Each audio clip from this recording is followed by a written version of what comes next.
This evening, Ghana Power and Light prepares to power up with a 36 megawatt power ship in Everton, Berbice. Get the latest on how this initiative aims to address electricity demand and alleviate challenges faced by GPL. Next up, tragedy strikes as a 22-year-old laborer falls victim to a fatal shooting. Learn more about the incident in Sophia and the ongoing investigation into the assailants.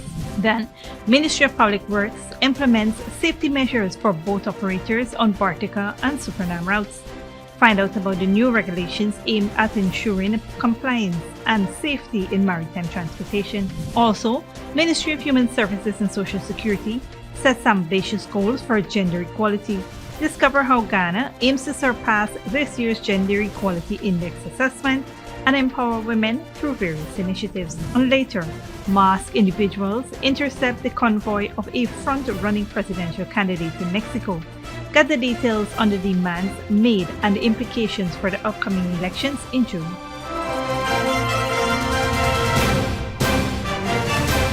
Welcome to this broadcast of Channel 2's Headline News Update for April 23rd, 2024. I'm Baby Bacchus. Thank you for joining us. First up, construction has commenced in Everton, Berbice, Region 6 to connect a 36 megawatt power ship to the national grid. The Ghana Power and Light Incorporated is preparing transmission lines at the ship's site for connection to the Demerara-Berbice interconnected system. Technical personnel are working to accommodate the vessel's arrival by May 1st. The team is aiming for full operationalization by May 8th. However, this depends on the weather conditions. GPL has signed a contract with Urbicon Concessions Investments and Car Power Ship International to rent the ship for 2 years to address electricity demands. The initiative is part of the government's effort to alleviate challenges faced by GPL, including infrastructure deterioration and electricity shortages. President Dr. Mohamed Irfan Ali and Vice President Bar Jagdeo have defended the decision, assuring citizens that it will not increase electricity costs during the rental period. Turning our focus to a Ghana Police Force homicide investigation, a laborer was fatally shot during a robbery attempt in Sophia. Bill Jarvis has further details. Tragedy struck on Sunday night as 22-year-old laborer Alwyn Griffith fell victim to a fatal shooting by bandits attempting to steal his motorcycle. The incident occurred in front of Griffith's residence at A-Field, Sophia. According to reports, Griffith was shot in the chest by one of two assailants around 9:30 p.m. The suspects approached Griffith while seated on his motorcycle, CM3560. One of the suspects brandished a handgun and attempted to seize Griffith's motorcycle, resulting in a scuffle. During the scuffle, the armed suspect discharged a round, striking Griffith in the upper right side of his chest. Despite being wounded, Griffith attempted to flee but collapsed on the roadway shortly afterwards. Residents in the area came to his aid, prompting the suspects to flee.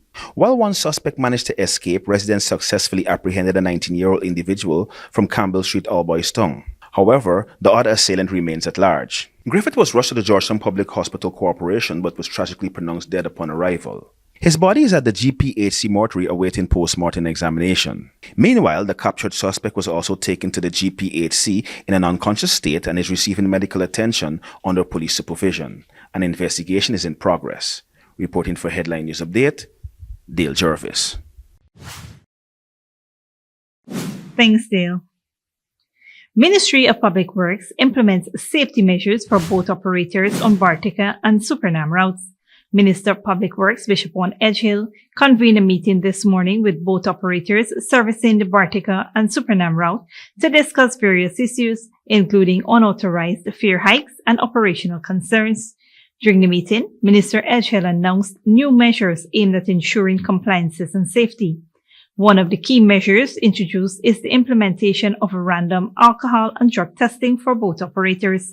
The minister emphasized that operators who test positive will face severe consequences, including license termination. This initiative, he noted, underscores the ministry's commitment to prioritizing safety in maritime transportation. Minister Edgehill also announced plans for similar engagements at the Bartica Stelling.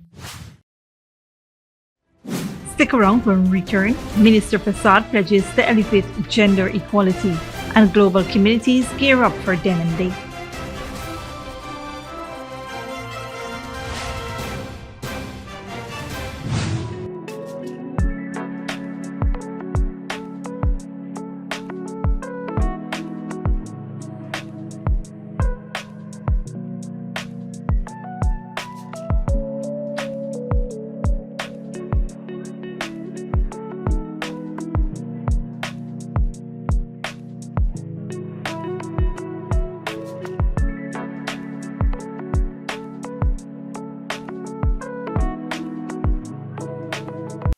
This Mother's Day, celebrate in style and give mom the chance to win big. Simply top up with $1,000 or more for a chance to be one of 5 lucky winners of a brand new, fully stocked French door fridge with groceries worth over $550,000 each. One winner will be selected weekly from April 5th to May 9th. Start topping up today. Digicel, the network for everyone, everywhere. Good girl, forget things. What's the problem, Granny? I want money for borrow for do a surgery. I was dancing and I fall and fracture my hip. If you need some quick money, you should check Lender's Jewelry and Pawn Shop. Lender's Jewelry and Pawn Shop, lot 238 South Road Border, Georgetown. Get jewelry made to order in just 72 hours. We also accept vehicles. Lender's, best rates, longest payback period. Boys, I get through. Plus, I could dance again. Lender's Jewelry and Pawn Shop.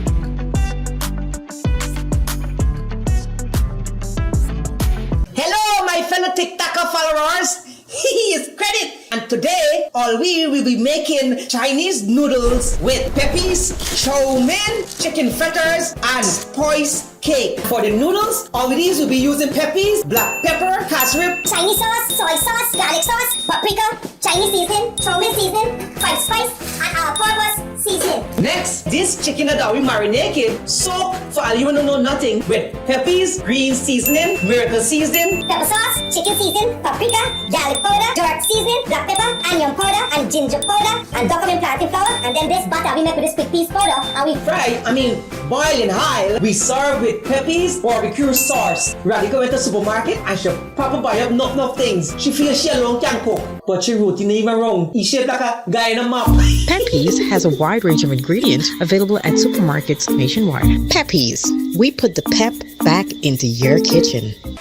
Furnishing your home or office has never been easier. Here at Kissoons, our inventory of locally made and imported furniture, offered at amazing prices, will leave you wanting more. From vinyl, floor rugs and carpets, bedroom, dining and living room sets, mattresses, pillows, office desk, chairs and filing cabinets, outdoor benches and tables. We have a piece of furniture for every room imaginable in your home or office. Check out our flagship store at Industrial Site Rijnveld or one of our branches in New Amsterdam, Port Morant, Riverton and Camp Street. Kissoons Furniture, furnishing homes for over 50 years. Sneakily with a gift of sight from Modern Optical Services. Let our professional team examine and prescribe what's best for your eyes. Our smiles make fashionable faces. See us for a full line of optical services, including brand name and prescription eyewear.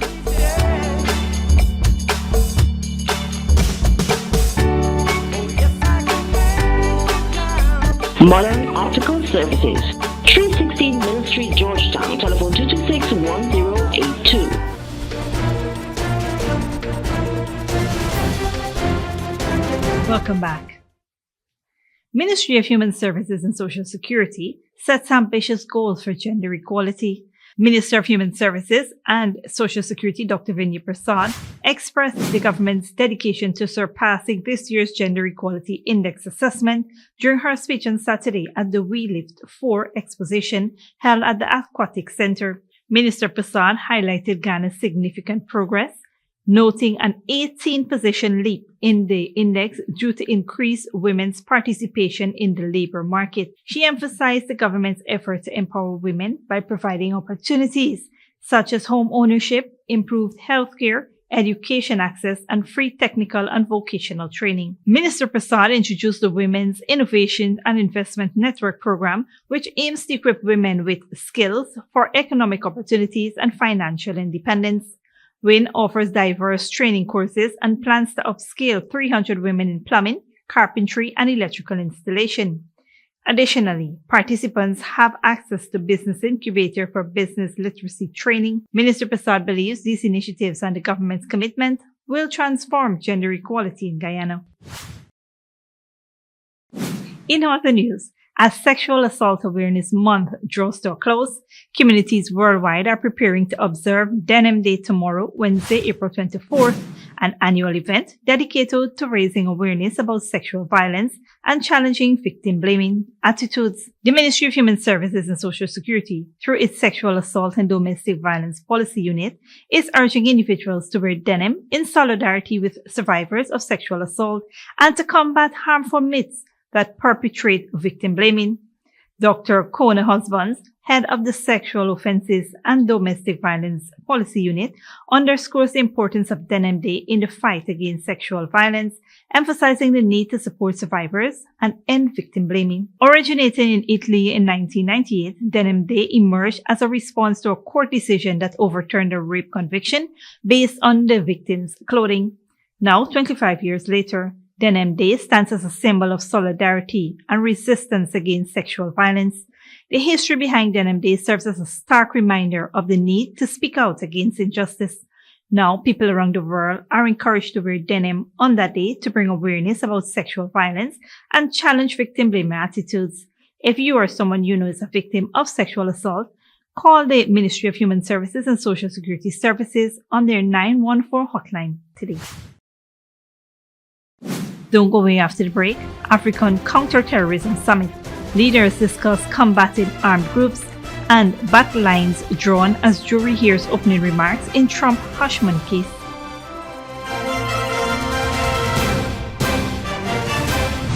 This Mother's Day, celebrate in style and give Mom the chance to win big. Simply top up with $1,000 or more for a chance to be one of 5 lucky winners of a brand new, fully stocked French door fridge with groceries worth over $550,000 each. One winner will be selected weekly from April 5th to May 9th. Start topping up today. Digicel, the network for everyone, everywhere. Welcome to Fortune Investment Company, your #1 eco-friendly cleaning and janitorial company in Guyana.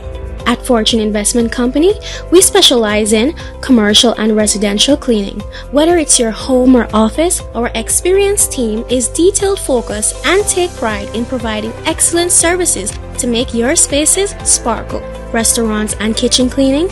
Aren't you tired of hearing your chef complain?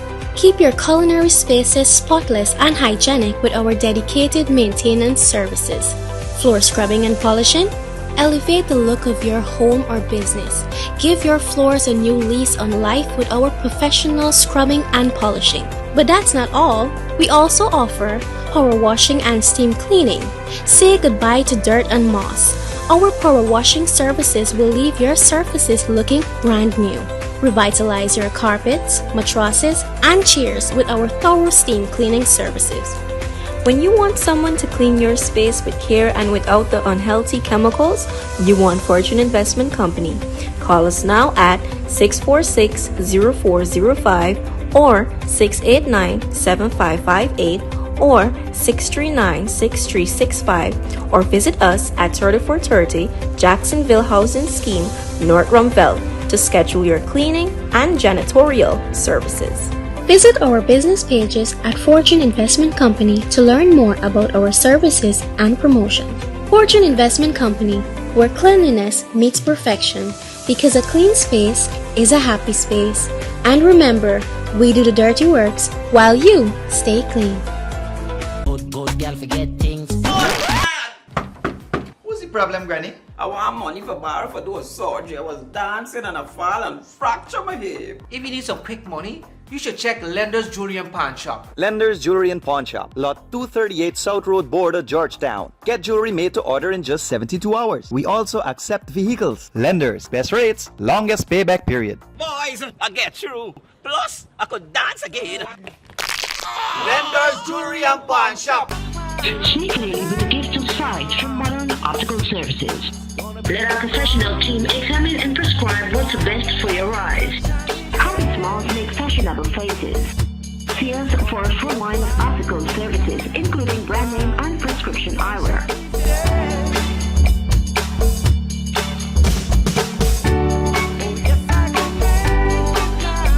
Modern Optical Services, 316 Middle Street, Georgetown. Telephone 226-1082.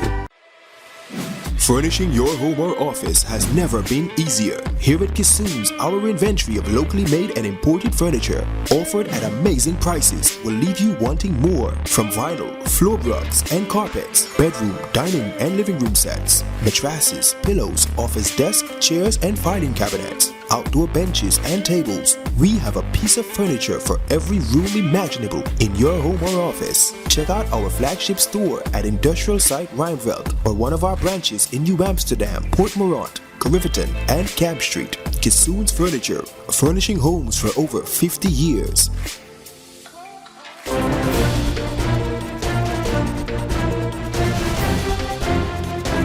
Welcome back. Now we take a look at what's happening in the region and around the world. A 41-year-old teacher fell victim to a violent robbery in Port of Spain, Trinidad and Tobago, after arranging a meeting with an individual from social media. He reported to the police that he met the person and went to George Street, Planning, where he was accosted by a group of 6 men. One brandished a firearm, demanding valuables. The assailants beat him, taking cash, phones, and car keys before fleeing. Returning to his parked car, he discovered it missing. Subsequently, his bank notified him of a $6,000 TT withdrawal. Investigations into the incident are ongoing as authorities urge caution with online interactions. In Mexico, masked individuals intercepted the convoy of a front-running presidential candidate, Claudia Sheinbaum, during a campaign stop on Sunday. The men, believed to have ties to the Sinaloa cartel, demanded a commitment to tackle rising violence in the southern state of Chiapas if she wins the upcoming elections in June. Al Jazeera's Manuel Rapallo reports. A tense interaction in Mexico's Chiapas state.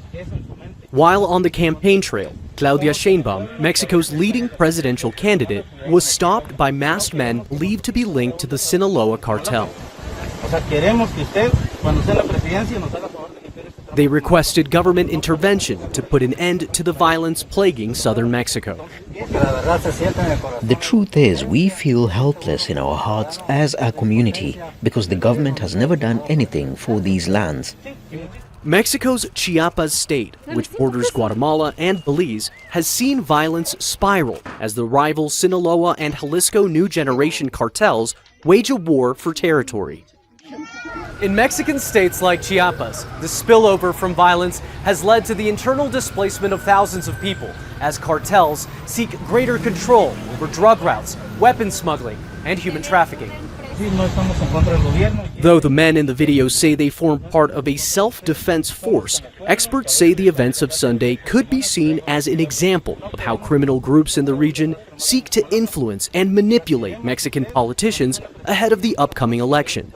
A criminal group stopping the convoy of the very likely next president of Mexico and making demands on camera with media present is something that talks about the increasing brazenness of criminal groups that are very, very aware of the kind of power they have construed even vis-a-vis the federal government. During a press conference on Monday, Mexican President Andrés Manuel López Obrador downplayed the events of Sunday in Chiapas, saying it appeared to be staged. Yes, it is very probable that it's staged, highly probable, because if someone has a complaint, why would they cover their face? And besides, they claim to be peaceful. Mexican presidential candidate Claudia Sheinbaum confirmed the incident on Sunday, but also downplayed the significance, describing the interaction with the masked men as, quote, very strange. Policy experts warn that criminal organizations are adopting increasingly assertive strategies in their involvement with Mexican elections. However, when avenues for dialogue with the state run out, it's violence that emerges as the prevailing means of communication. Manuel Rapallo, Al Jazeera, Mexico City. On a historic day in the United States, a New York jury heard opening arguments in the hush money case against Donald Trump, the first criminal trial against a former president in the country's history. The prosecution says the charges against Donald Trump amount to election fraud, but Trump again claimed the trial was part of a political conspiracy. Al Jazeera's Christine Salimi reports. In an historic first, Donald Trump arrived at court for his criminal trial.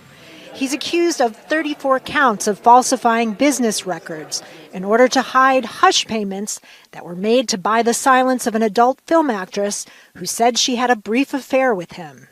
The prosecution described the case in their opening statement as election fraud, pure and simple.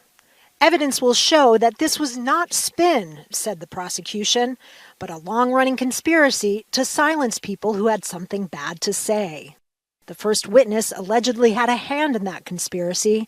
Tabloid publisher David Pecker has admitted to working with Trump to bury damaging news in the run-up to the 2016 election, which he eventually won. So has Trump's former lawyer, Michael Cohen, who paid the actress known as Stormy Daniels $130,000 and was later reimbursed by Trump for what was recorded as legal fees. The defense, pointing to Cohen's history of lying on the stand, argues there was no affair and no attempt by Donald Trump to hide the payment. Spoiler alert, said the defense, there's nothing wrong with trying to influence an election. It's called democracy. And while the former president may be the one facing charges, he again attempted to put the U.S. justice system on trial in the court of public opinion. These are all Biden trials. This is done as election interference. Everybody knows it. I'm here instead of being able to be in Pennsylvania and Georgia and lots of other places campaigning. And it's very unfair. Donald Trump has said he wants to testify in this case, but on Monday, the judge warned if he does take the stand, the prosecution has the right to ask him about his other legal issues, which otherwise would be off limits. The trial is expected to take about 6 weeks. Kristen Salumi, Al Jazeera, New York. And finally, African leaders have been meeting in Nigeria's capital to discuss ways to jointly combat attacks by armed groups. The UN Office of Counterterrorism also took part, along with representatives from the US, EU, and Russia. Al Jazeera's Ahmed Idris reports. African leaders say they feel let down by the international community because when their countries suffer losses, they receive little or no help. We cannot understand that UN missions continue to absorb every year billions of dollars, producing very modest results, and that the African states are not granted a minimum of resources to counter the tragic spread of terrorism. This, the African Union says, has allowed armed groups to establish themselves on the continent, making it what one delegate says is the epicenter of global terrorism and violent extremism. Boko Haram, ISIL, Al-Qaeda and their offshoots have killed tens of thousands of people and forced millions from their homes. The international community has both the moral and legal obligation to help in this cause because it is outside money, not African money, that fuels the illegal operations. Military governments in Niger, Burkina Faso and Mali have ordered Western troops to leave the countries, saying they haven't done enough to protect them against attacks. The UN admits the Security Council's strategy to secure the Sahel region 11 years ago has failed. Today, sadly, we see an absence of state in areas where terrorism flourishes. The well-articulated efforts of the strategy have not come at the scale or at the pace that was sought. But it says rising poverty, inequality and neglect have enabled armed groups to recruit fighters and seize control in many regions. Organizers aim to adopt a common approach to curbing attacks.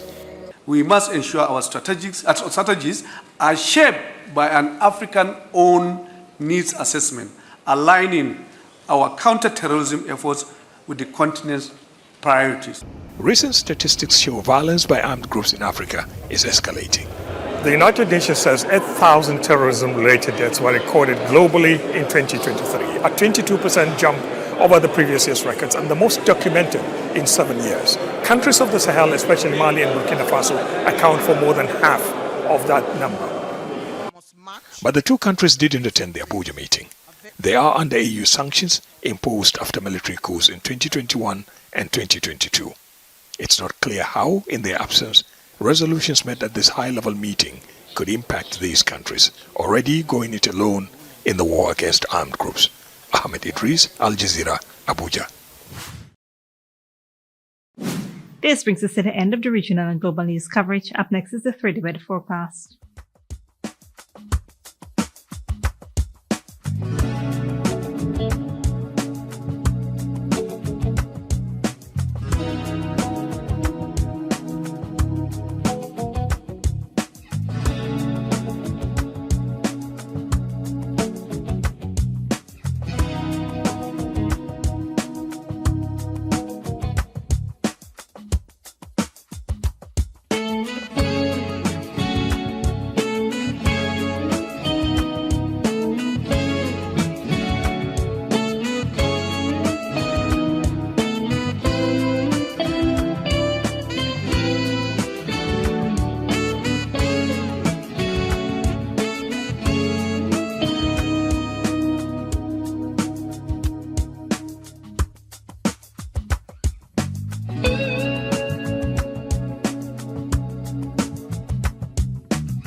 And that's it, TV2 Headline News for this Tuesday evening. As we take our leave, we invite you to follow us on Facebook and YouTube.